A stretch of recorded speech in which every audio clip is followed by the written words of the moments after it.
Margaret and H.A. Ray's Curious George joins the team. This is George. George is a good little monkey and always very curious. This morning, George had a playdate at a brand new playground. George loves playgrounds, and anything new is always exciting.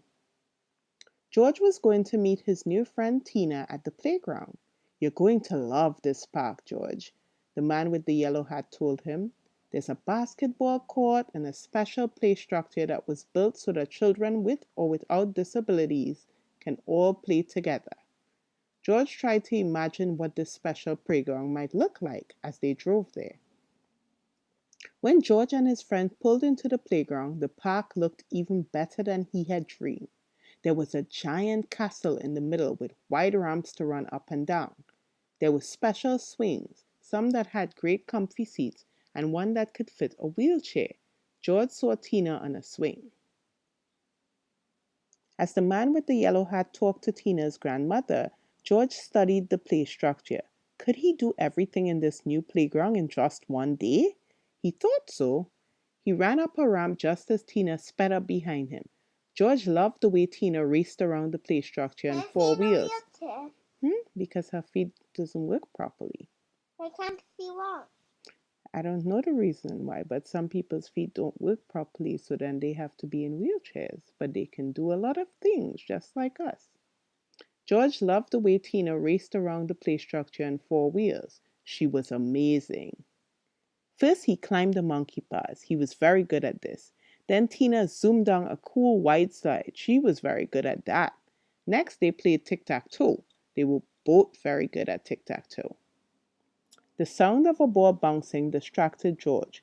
There was a group of kids throwing an orange ball into a hoop. George and Tina raced over to watch them. Tina was very excited. "I love to play basketball," she said. Her grandmother came over. "Why don't you ask if you can join?" she said. But Tina was too shy to ask, and she looked a little sad. George tried to cheer her up.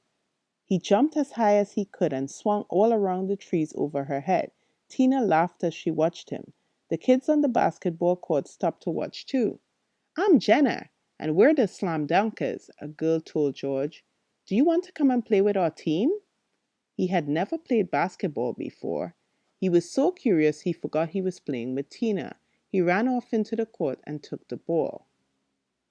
Basketball was so much fun. George learned to dribble the ball and throw it to his teammates.